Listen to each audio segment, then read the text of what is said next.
Hi everyone, welcome to another Editares Live. I'm Denise Paro and I'm the volunteer of Editares currently responsible for the international sector. Today with me I have my colleague Israel Kringers. In today's lives and in partnerships with Isaac Interassistential Services for the Internationalization of Conscientiology, we are going to discuss about translation and revision of books in English, and particularly about Dr. Waldo Vieira's books, his treatise 700 Conscientiology Experiments and his book Conscientiogram. For the purpose, we have invited Jeffrey Lloyd for Isaac and Djalma Fonseca from Consus and Unicin. Hello, everyone. I'm Israel, volunteer in Editares. And here we have with us Jeffrey. Jeffrey was born in Dunedin, New Zealand. He's been an active researcher of conscientiology since 1999 and established an educational center in Sydney, Australia, between 2004 and 2012. In Iguaçu Falls, he volunteered in ISIC. Djalma is volunteer, Penta practitioner, and conscientiology teacher since 1989. He's a volunteer in Unicin and Conscious.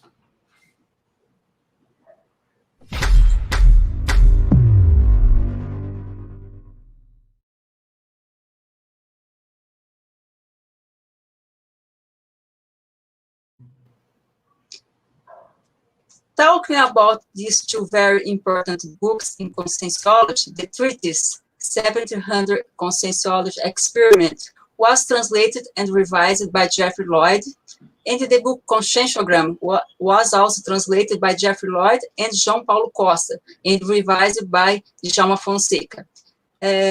Treatise 700 Experiments had contributors. What minute? Some contributors.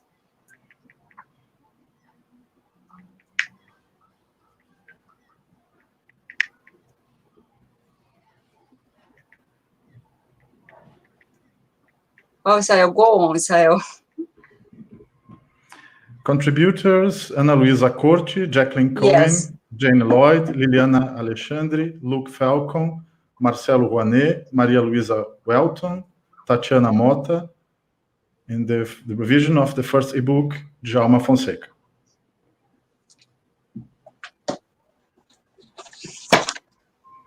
Then, welcome Djalma and Jeffrey.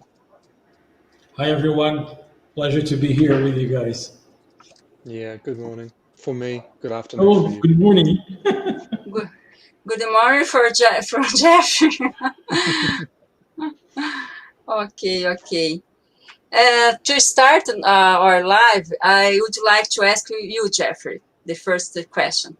How and when did you get the idea of translating the 700 experiments? Yeah, at the time I was living in London, so it was late 1990s or maybe early 2000, and I was studying conscientiology in London. And I was enjoying the classes and the information that was coming. And one day before the class started, I was sitting in the classroom, and really for London in those days, it was a sunny, beautiful sunny morning, and the light was coming into the room, and the book 700, this big guy here, he was sitting on the bookshelf.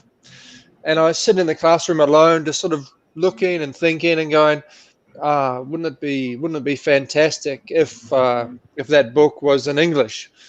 And I suppose that was where I first had the idea to do it, but it took time to express that to other people, and took more courage and time to develop, the idea and actually start the work. And I started the work in 2003. More formally. So right. That's sort of how it started, just an inspiration that came in one moment, and maybe it was a little bit strange because I didn't speak Portuguese and I didn't read Portuguese at that time, and so I didn't really understand the size of the challenge, but happily we got to the end. Okay, okay. And how was the process behind the translation? Did you work on it every day, every week? How was? Yeah.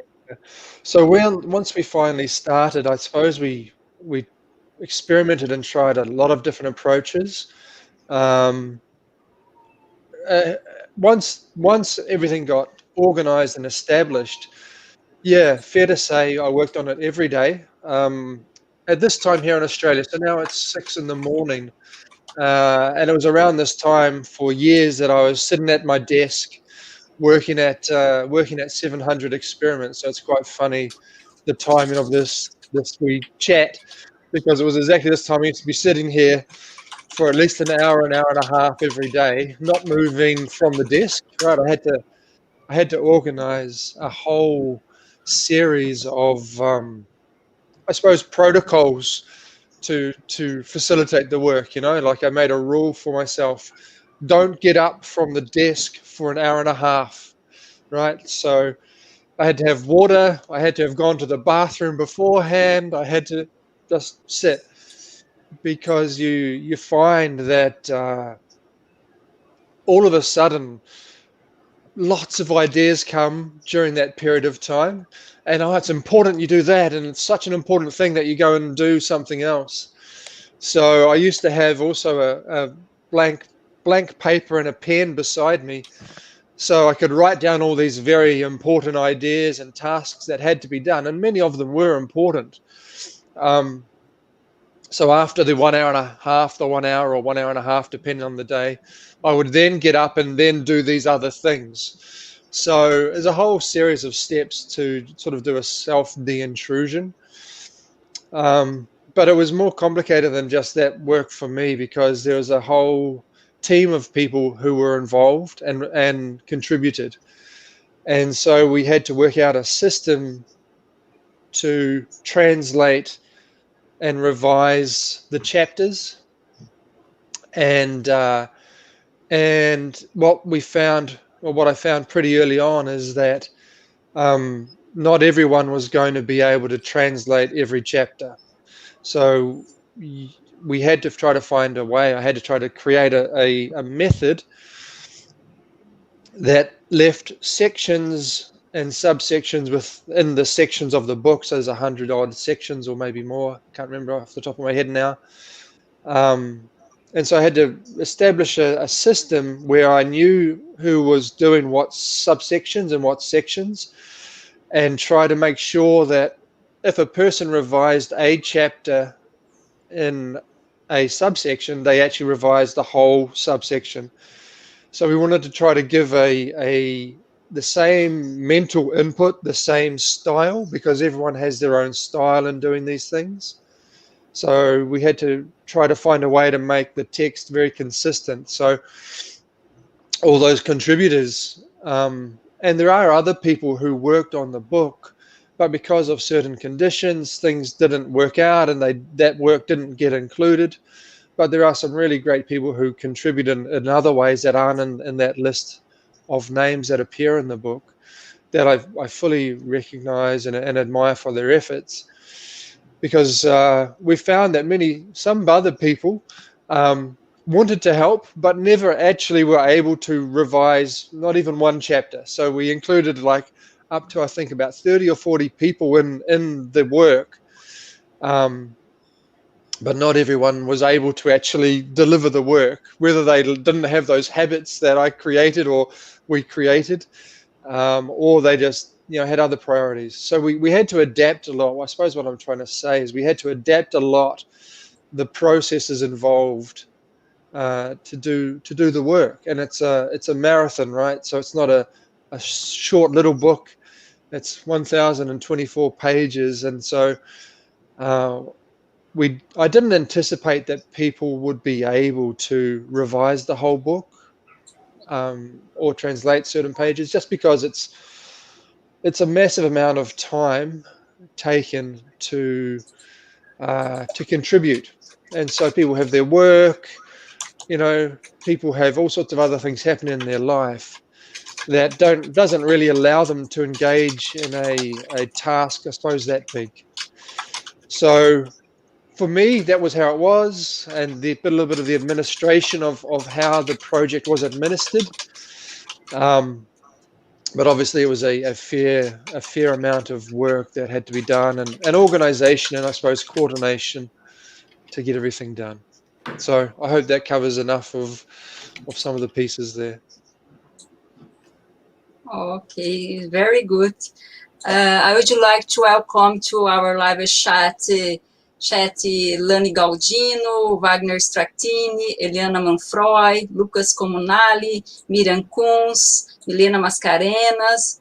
Lani Galdino said, congratulations, Djalma, Jeffrey, and all the volunteers of Isaac. It is important work in times of globalization of the knowledge. Okay, very well. Yeah, Jeffrey, that's exactly why we... Sorry, Israel, please go ahead. Jeffrey told us about how you managed your time and how you manage your periods of working on the translation. You also told about the management of the team working on the translation.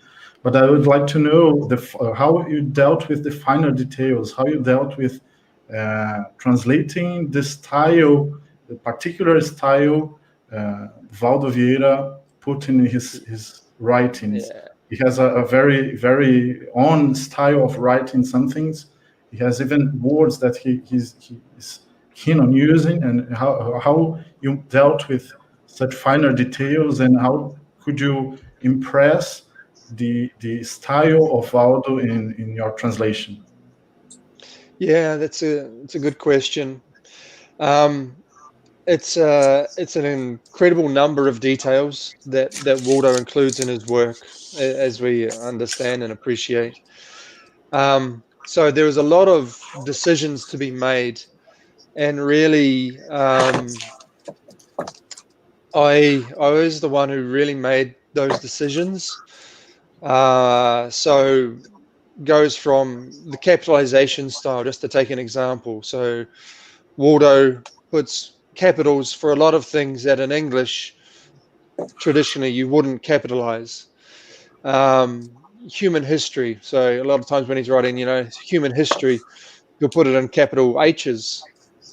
Or sciences in English, we don't put a capital letter, but in Portuguese you do. And those kinds of words, what we chose to do, or what I chose to do in the book, was to actually maintain the same style of the author. So given Waldo's unique style, and given the whole task and the art, I suppose, of translation, we know that, if you give one page to 10 different translators, you're going to have 10 quite different results.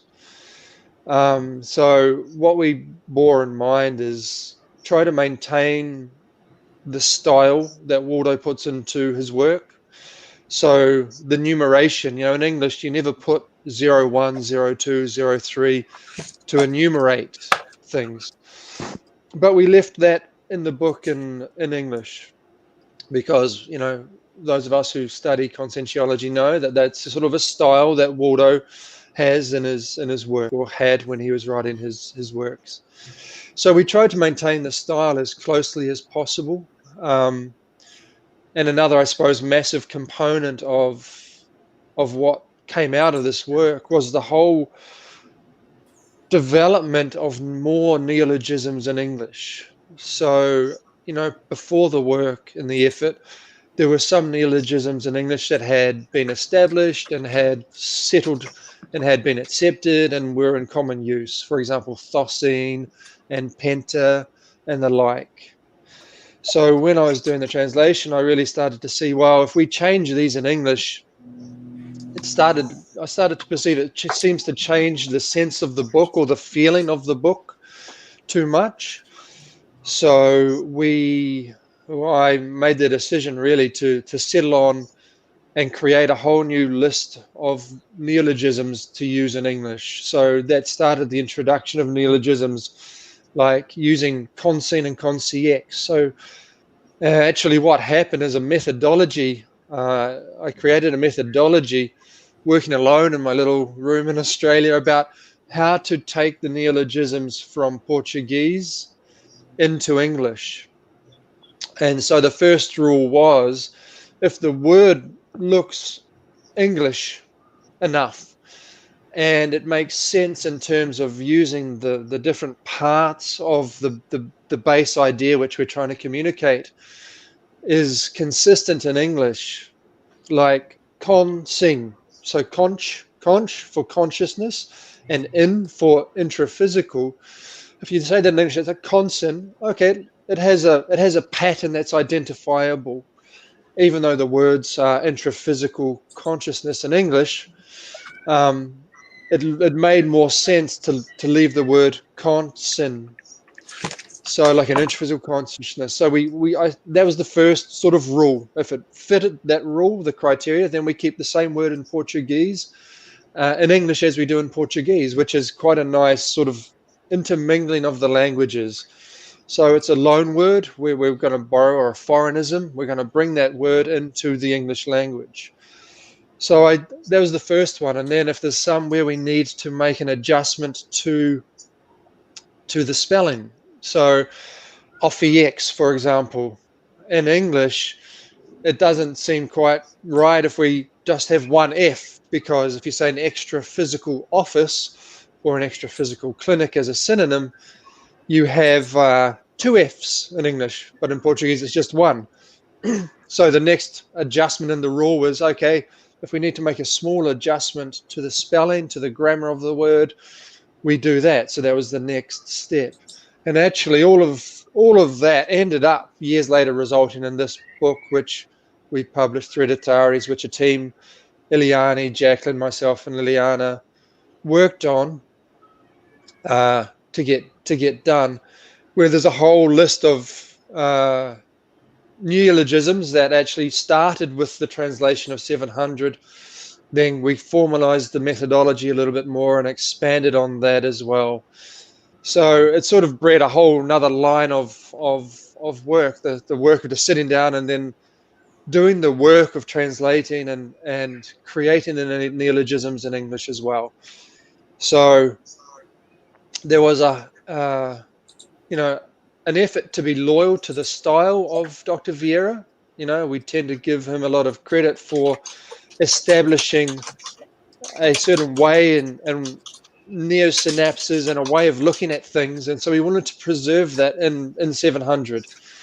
And I suppose one nice feedback we've had since the book has been published is that many native Portuguese speakers who have read it have commented, like, I connect in the same way that I connect with it in Portuguese and understand it, and it goes into my head and interacts with all our synapses and the parasynapses, and the same evocations get made when they're reading the book in English as they do when they're reading it in Portuguese. So that was a nice feedback which we've had as a result. So I guess those efforts we made to maintain the style and perhaps even the translation of the neologisms seems to have gone well, I suppose we could say. So it's a nice thing to know.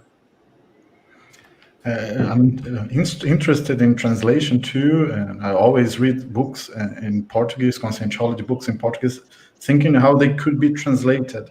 And your answer gave us a background of the translation, and it sort of seems that you have a plain translation for the regular text, and you have the translation of the neologism and the translation of the style. So there are three layers of translation, as to say.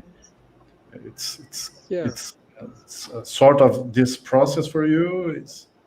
And then you've got the jargon, the slang, the expressions that are purely Portuguese and Brazilian Portuguese. And I remember before I started, or when I was doing the work, a lot of people were saying, "Man, you're crazy trying to translate that book, because the Portuguese, the native, jargon from miniature rice or whatever that has certain expressions. And so, yeah, there's also those to try to translate with a degree of loyalty that makes sense in English. And sometimes the expression in English might read quite differently, but the idea underneath it is the same. So there's those challenges as well. There's I don't know how many, you lose count at about a 5,000 or 5,000 maybe challenges and decisions to make when you're translating the books. But the whole translation process, as many people know, it's just an ongoing series of decisions, one decision after another, and re-verify and recheck. And so, yeah, you've got to have good dictionaries on hand as well, would be another technique. We have questions. Rosane Amadori asked, he would like to know how the translators were able to discern, to define the transition between two or more Holopene scenes during the Holothoscenes during the translation. So, in terms of Holothoscenes pertaining to what? To the different chapters, to the different countries that we were in, or what would the question more precisely be? Or someone got an idea on that?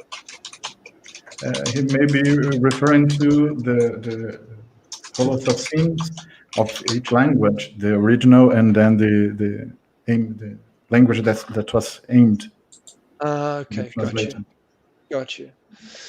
Yeah, I mean, and I suppose it even goes further, because there was this cultural things like, as was mentioned at the start, I'm from New Zealand, and we have our culture in New Zealand, and other volunteers and people who worked on it have a more educational formation, or a formation in English, which could be more American in nature. And so actually, one of the decisions we had to make early on was, what language or variant of English do we want to translate into? And so I made the decision, in the group, we made the decision to use UK English, so from the United Kingdom, as the principal language to translate into. And that has an effect on a lot of things, because a lot of the spelling of many words differs between UK English and US English. Now, there's a lot of reasons for why we chose that particular variant of English. I suppose it's the more root English. It's also a little bit more European in nature. So there's a lot of the spellings of many words in the UK English actually have a French influence in them as well. So we're trying to combine a few more things. And beyond that, the whole history from, I suppose, the British Empire, from 100 years ago or so, when the Commonwealth, so there's countries in Africa, Kenya, South Africa, there's countries such as India with 1 billion people who pretty much speak English, and their variant of English is more UK English. And of course, we have Australia and New Zealand and so forth. And the main language schools in the world for English are in the UK. Australia is a big one.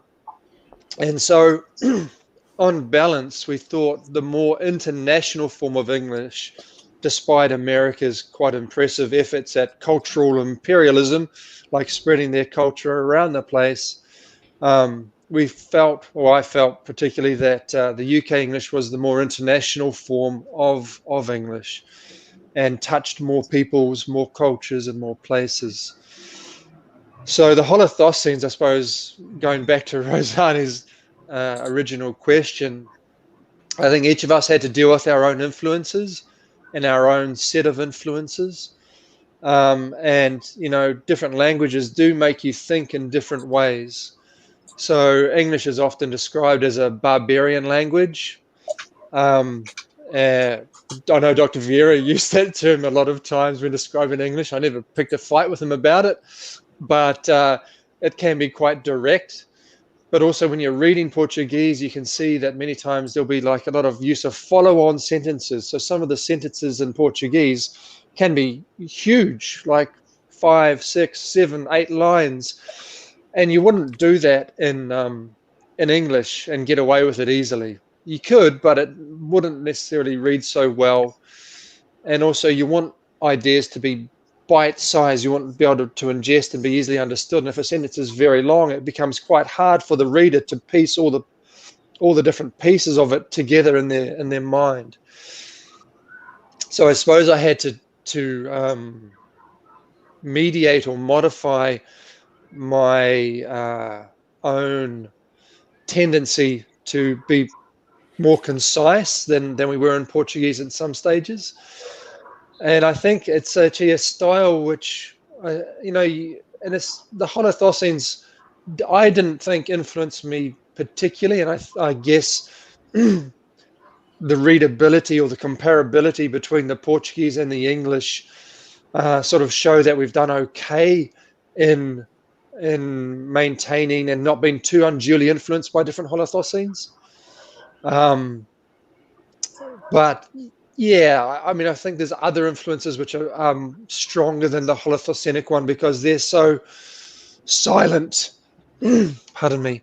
They're so silent, those sorts of influences in many cases, that they're hard to perceive. And so I think if you install your field and you're working away on the work, and you have the helpers present and you're working and you're dedicated and so on, I think you overcome those differences of Holothoscene would be my sort of final word on it.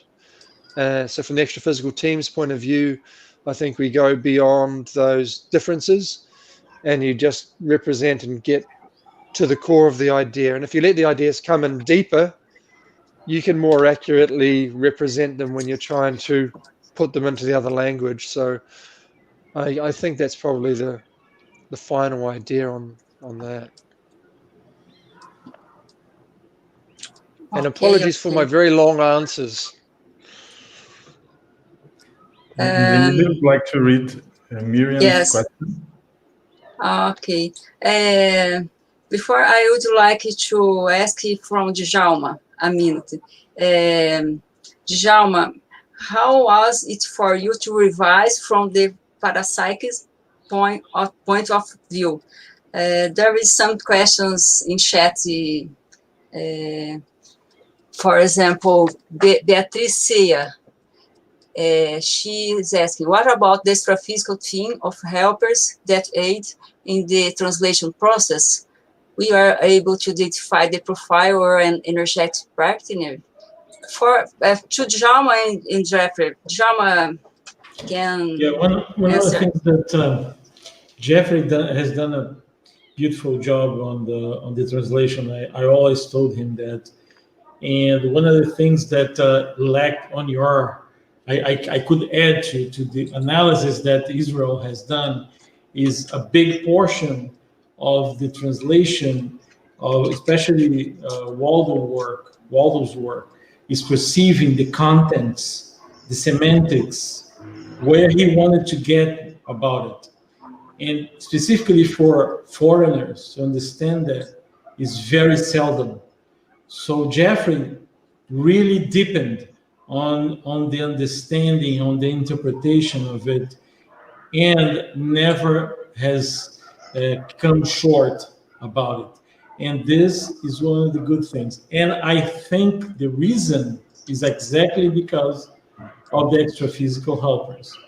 So Jeffrey had, because of all this effort that he was doing from inside, that he was saying, all the intrusion, all the changes that he's undergone, and even learning Portuguese towards it, because I revised it, but I also know Jeffrey very, very closely. He's a good friend of ours, and we have been seeing him evolving on those processes. So he evolved together with this work. So that's why this is a life work. It's a big undertaking. And definitely, it's not possible to translate such a thing if you're not in tune with the helpers. So you're going to come out either very flat. When you read the book, it's flat.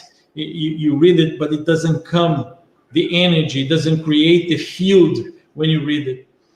But both works that I've seen, not only 700, and specifically Conscientiogram, which we work very closely, both of them, they came out with this kind of energy. And this, I think, is the best thing about it.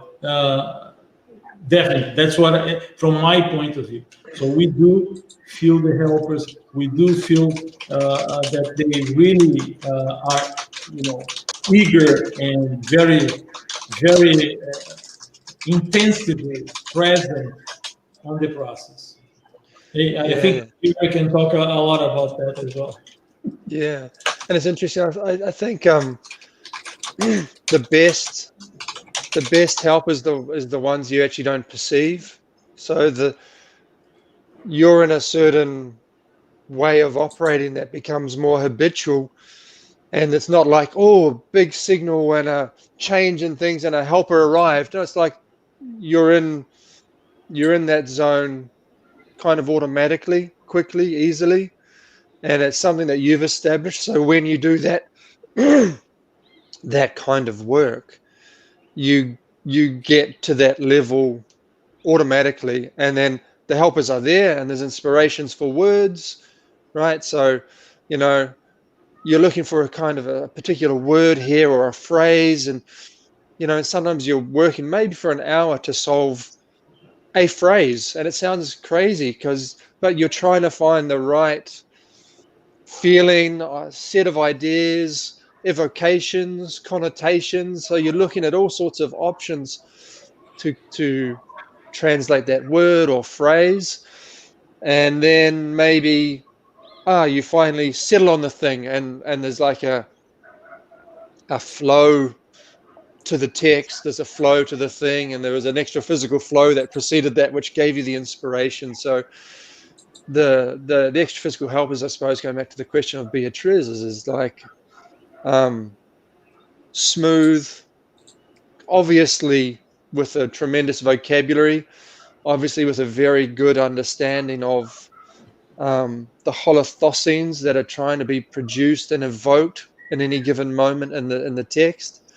And then obviously language skills, like literally how can we, and obviously an awareness of who they're working with. Like, so in Jeffrey's head, what word does he know or phrases does he know that we can remember him of and trigger to help include in this work to sort of augment the entire package that's been done. And as Dejaume really rightly mentioned, it's an evolving process. Like I revised and translated every chapter. I revised them at least 4 times every chapter. So my skills, as I said, before I started, I didn't even speak Portuguese. I couldn't read Portuguese. So obviously my skills throughout the whole journey increased a lot, and the quality of the translation changed a lot over the years. So here's some contributions, I suppose. Still concerning the process of translation, you told us about revising the whole chapter. I'd like to know if you stuck in some parts of it, like you tried hard to translate, or you just went on and then went back to review the whole chapter. What was your process in this sense? So for about the first 4 times or 5 times I did each chapter, I always had the Portuguese version open on the computer next to the English version. So I was always rereading the Portuguese and rereading the English, always to try to make sure that things were okay. So in some instances, if I had doubt after a reasonable amount of time on a phrase or a word, I would leave it highlighted and come back to it at another moment when things were fresher or I had gone through some other steps in developing things. So that was all I did. But usually I would spend an hour and a half on each chapter, each time I revised it. By the 4th time or 5th time, it was like maybe half an hour. So I was still really slow in reading it, on working each page. I know some revisers were much, much faster than that, but I didn't like just reading it, just the English. I always wanted to read the Portuguese and then read the English. If it was just reading the English, it would be, you know, a couple of minutes and you're done, and no, you ain't making a change. But no, it was a really slow and I suppose thorough process in that regard. But highlighting was my friend. Leave a few highlights at times and then come back to it on the next time through. So yeah. You told us about the team of helpers that gave inspiration to translate. But I would also like to know about the extra physical pressure regarding the translation. What did you feel? Because there's a huge group uninterested in having these books translated to other languages. Yeah, I have to say, just because, I mean, obviously the start is the hardest, I think. And I think looking at the team of people who tried to revise, and many people put their hands up and never managed to actually return one chapter revised. So I think the start is probably the hardest. And once you're established, and once I was, you know, as I described all those protocols that I had when I sat down, it took time to develop all of those, because you're kind of naive and ingenuous, and you just think, I'll just go and do it and it'll be fine. But you have to get organized, you have to get disciplined, you have to get, you know, invested in the right things and in the right ways, whether it be technologies and also the self re-education process. So the extra physical pressure for me wasn't so great, but I suppose I should mention that it depends on other things that are going on in your life. Like after some years being here in Australia in the early 2000s and working on this stuff, we got a message indirectly or from Dr. Vieira, and he said, stop the work for now. And it was like, oh, okay. You know, and so at that time, what were we trying to do here in Australia? We were trying to open a IC. So we were trying to open an office of an IC, an educational center. We were giving classes every weekend and sometimes during the week. And so I was working full time, volunteering in the evenings, with trying to get this IC working. There was a massive amount of pressure coming from other parts of that organization about money. So even though we had no money here, we were, you know, having demands put on us from other parts of the organization. And so the bigger pressure actually came from other parts of life and efforts we were trying to make. And once those things got resolved, we actually started doing more work again on 700. So there's a period of years, even though I started in 2003, I stopped for like 5 years here in Australia, and then picked up the work again after things sort of, I suppose, had settled down on different areas of life that were very demanding. So yeah, it was an interesting question. Your answer was also interesting. The team of helpers was more influential in the translation process, and the pressures came from intraphysical matters, not from the translation. It's an interesting view. We have another question. Gustavo asked about what was the biggest challenge in translating the cultural background and popular sayings of Waldo's writings. Understanding what is that thing in the first place? Like what is that? So some of them are so funny. Like, you know, Dr. Vieira's got really good sense of humor, and even though the books are technical work, you can see his humor in there. So understanding what is that idea, and how can you communicate it well in English. So the Brazilians, I've got to admire you guys, because you are really creative with your expressions, and actually many cultures are, but you guys perhaps excel at it. So, now I'm in your prior, all these kinds of things. It's nice to hear you guys when you're going on about these things. So for me, it was that just trying to grasp the idea and find out what is an equivalent English expression. So you become a bit of an expert on all sorts of funny things when you're doing these works that you didn't anticipate, but actually kind of enrich your mental vocabulary quite a lot. So it's and your appreciation of other cultures. So yeah, that would be the biggest challenge in my mind. Don't know, Djalma, if in your experience you have some other thoughts. No, yeah, but you've done a good job on that. Sometimes we had long discussions about things and what the heck Waldo wanted to say about it, right? So, particularly with the Conscientiogram, right? Like, yeah. Yes, so really interesting. But those discussions themselves, they enrich very much the understanding and broaden the way we think about things. So at the end, I think all of that come some way packaged into the work we do. This is the whole thing of the translation itself. So this organization of Jeffrey's really gives a different strength on the thing. But he was always very curious, and he wanted to go further on the thing.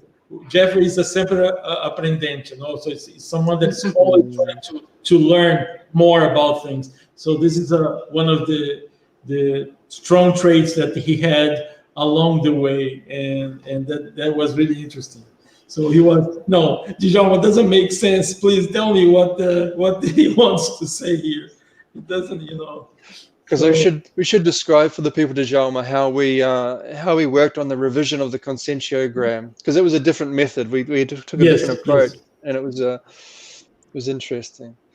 So the way we did it to revise the Conscientiogram, because an interesting tip, I suppose, for everyone is when you're reading a text, read it out loud. So read it out loud because it triggers different things and you get a different feel for the text than if you're just reading it in your own head, so to speak. So revising the Conscientiogram, whoops, I'll go over this way. Revising the Conscientiogram, what we did was I'll read out what the translation was in English, and while Djalma was reading the text in Portuguese. So we're in the same room in his office there at his house, and I would read out what the translation currently was, and Djalma would read in Portuguese, doing a verification of it. So this was how we did the revision, and so we had, many hours sort of spent there, laughing and enjoying, and also doing conscientiometry of the Conscientiogram, because we could identify that question is brilliant. Like you'd see some questions or some sections or some moments would stand out more, and I only saw that because we were doing it consecutively and doing it in the way we did. So it was a different method that I wanted to share with people. And Djalma, we needed to use it to actually make sure that it was good enough, because it's a tool. That book is different. It's a little different from 700, but because it's more of a tool. So it needs to be worked like a laboratory. So we were on this nice laboratory where we had to go through things and see if it was working, right? If the sentences were working. Because Waldo has done a very good job in Conscientiogram as far as form and contents, and it has a pace, not only the questions, but also the evaluation sheets and the sequence and the growing of the ideas. So this is, you need to respect that. To translate, it's really hard. I think it's much harder than 700, even though it's smaller, it's much harder in the sense to write the words but he had already the experience of 700 at that point. He has had a lot of experience, so that helped. If you started by the Conscientiogram, would be very hard to undertake. But Yeah. yeah. I mean, I suppose I'm understanding now, looking back, when I moved to FOS, I became a volunteer at Conscius. And probably a lot of that is because a lot of the 700 has a lot of content from the Conscientiogram. And so there's already that affinity and that that relationship with that kind of approach to things. Yeah. But yeah, the Conscientiogram was a fun one. You know that Waldo has said that he started from Conscientiogram, but all of a sudden he noticed that people wouldn't understand, so he wrote the 700 for people to understand the Conscientiogram. That's what he said. Yeah. So that's why you recognize a lot of contents of one into another. So actually, 700 is the manual for Conscientiogram. So the fact that you had done 700 before is not. I don't think this is not a coincidence. Yeah, it makes a lot of sense. It does. It makes a lot of sense. Please, Denise. About the Conscientiogram, I would like to ask you, to Djalma, what were the results in the specialty of conscientiometry and for conscious after the Conscientiogram was published in English? Well, just to start, we have done several courses in distant courses, online courses, as we are doing right now. We've been doing this, I think, 6 or 7 years ago, right, Jeffrey? Yeah. And the repercussion of the book was really positive. We worked with it right away, and right away we noticed that there was no lack of anything from the Portuguese version to the English version. People would go into that, create the fields, work on their self-conscientiometry. So we actually, this opportunity of working with it actually broadens the range of possibilities, because language is sometimes a big barrier as far as clarification tasks concerned. So this was a big barrier that was brought down. So, and Jeffrey, of course, we were partnering on those courses as well, and it's been really nice from the first one. I don't know how many, four? We did three. Yeah, really nice courses. Yes. Oh, very good, very good. Isael? At this point, I think you have very well established guidelines to translate into English.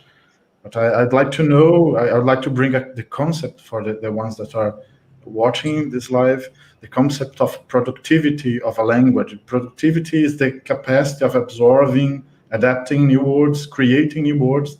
And some languages have fixed roots, and it's hard to create or to adapt the neologisms to words with fixed roots. So some languages are easier to translate and to bring the neologisms, and other are not. I'd like to know in which stage are the guidelines to translate into other languages, such as, let's say, German or even Arabic. Yeah, interesting question.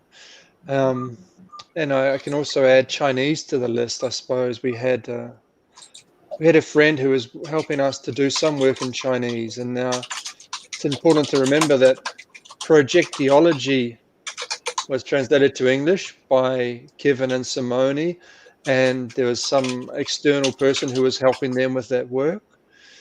But then they got it to Chinese. So not everything was translated to Chinese, but there was the chapter headings were translated, and the section names and so on were translated into Chinese.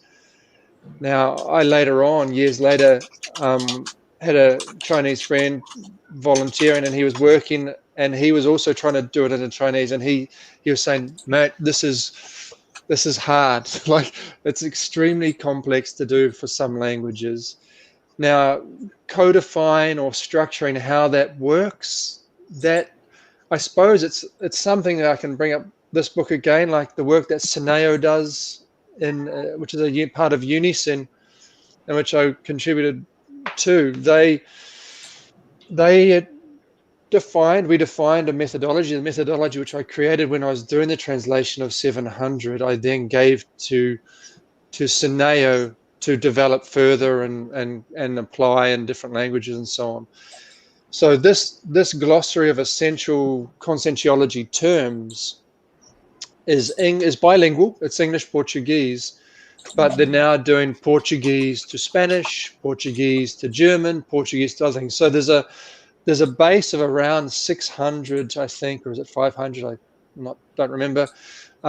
Different terms, and that will kind of be a base, the base start to translate into those different languages. Maybe Romanian will be next, because I know there's a lot of people making efforts in Romania to translate conscientiology works there.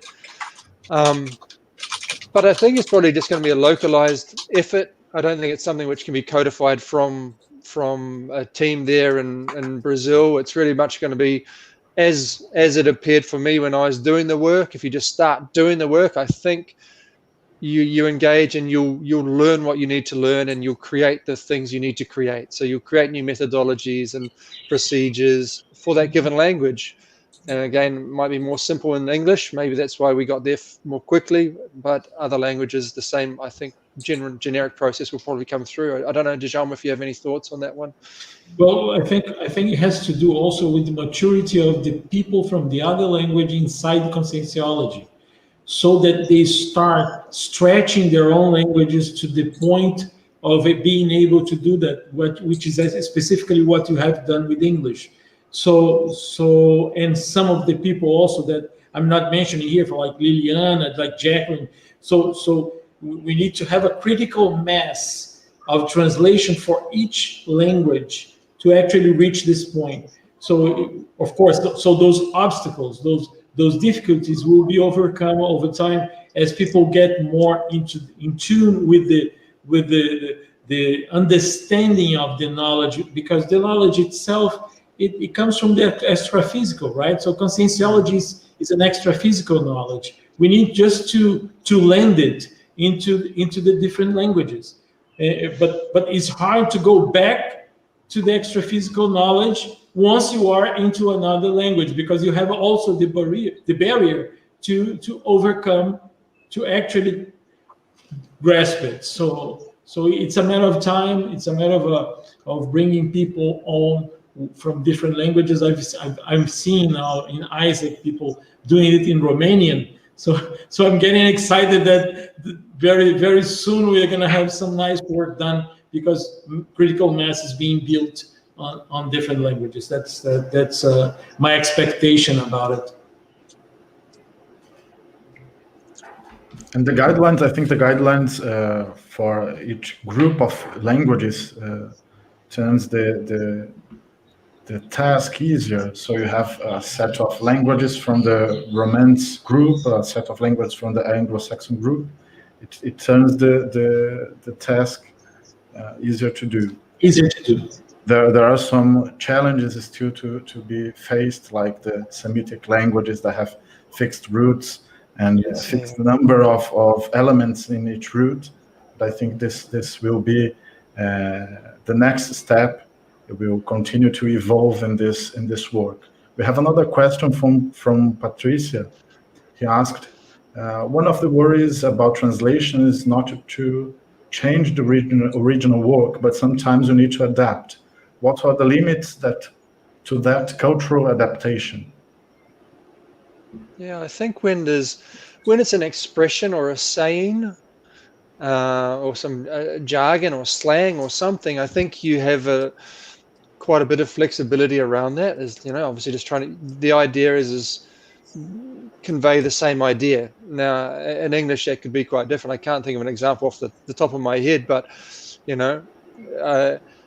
maybe there's a don't count your chickens before they hatch kind of a thing. But in Portuguese, the expression could be something that doesn't talk about chickens. It talks about something completely else. But So, I think the idea is to be loyal to the idea, to what the author's trying to communicate, and so that's for that particular section of the language. Now, if it's more just technical terms are actually really the easy ones. Like there's usually quite a strict and direct way of translating that. It's when the style of some authors to translate is more difficult than others. Personally, I don't find Dr. Vieira's style difficult to translate. As I said, the hardest thing is around the expressions. Why is it not difficult? Because it's usually quite technical and it's usually very clear. He doesn't tell big, long-winded stories about stuff that could be interpreted in a way which is completely different from what it seems the author, Dr. Vieira, is intending. So, I think you have to be sensitive to the culture, because you don't want to produce a work, and this is perhaps for the Chinese side of things, you don't want to produce a work that triggers the wrong reactions. You want to let the work do its de-intrusion, as opposed to change the work so it actually does intrusion, right? So you want to make the adaptations, I think, necessary so the greater amount of de-intrusion is done. If you use that as a guideline, maybe that's a good one. Any other thoughts, Dejama? What's your take on that? I think it's perfect. The thing is, we need to actually have some experience with the text to feel the effects of the text, not only the idea, and then from there, this is the limit. We need to try to produce the same effects, and you need to adapt to the point that you're going to reach the de-intrusion that was aimed from the author on that. So this is the big challenge for the translator, because he needs to do a meta analysis of his own experience with the Portuguese text. Yeah. It's not just go there and make a version. He needs to understand what that text produces on yourself. So this is something that is harder, is further, that most texts don't do that. And the way Waldo worked with this is really interesting. It's very technical, but it also aims certain points that we can't miss it out. If we miss it, we do a poor job at the end. And you were very keen about those things, and that was for me, it was the most important thing of your work. Yeah, and sometimes you need to. As I grew as a translator, like I got a little bit more bold, a little bit more courageous, and so sometimes the sentence structure in Portuguese, maybe you have to take this last part of the sentence and put it at the start for it just to go better in English. But it took me years to have the courage to do that. But I'm changing the sentence of, Dr. Vieira. Well, you're not. You're adapting it. So, and for an English-speaking country, it just reads better, and the idea enters the person's head more easily, and so forth. So, there's certain adaptations, I think, answering Patricia's question, that you have to make, or it's good to make. But obviously, if you change the style of the author, like if you write Dr. Vieira's as translate that in a way which is lighter and not so technical, you're not doing justice to the work, I don't think. So you got to see the author. Some authors might say to you, just translate it in whatever way makes best sense in English and communicates more or less the same ideas, but I think with Dr. Vieira's, it's kind of so specific that I think you can be pretty clear about how you handle that. That's very clear. We have one last question. We as we are almost ending the live, we have room for a short answer. So Beatriz asked, were there any topics that were, he's asking for Djalma, were there any topics that were particularly challenging for the English-speaking students of Conscientiogram compared to the students from Brazil? If there were any topics they found more challenging when studying the Conscientiogram? It's a very good question, because the difficulties in general with conscientiogram, people think that is in the interpretation of the book, but in general, is in the interpretation of ourselves. So you don't find difficulties specifically in any points from different cultures.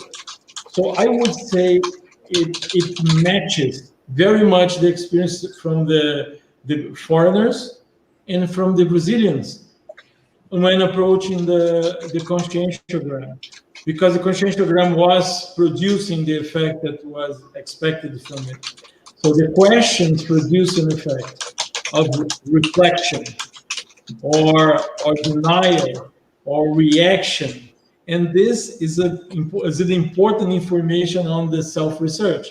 And it did the same way in English that it did in Portuguese. So that's the best thing about it.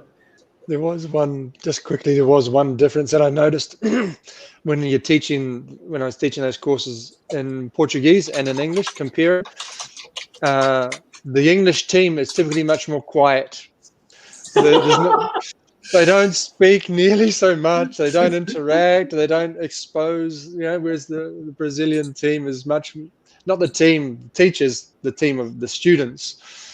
The students were much more communicative in Portuguese and so on, more open, than in English. We're more reserved, more quiet, so it was just one thing of difference between the two groups that was quite memorable. Now I'd like to thank all that asked questions. Since we have no more time available, we thank the questions that we could not answer in this live, and surely we'll have the opportunity to answer more questions in other lives in this experience of transmitting a live in English.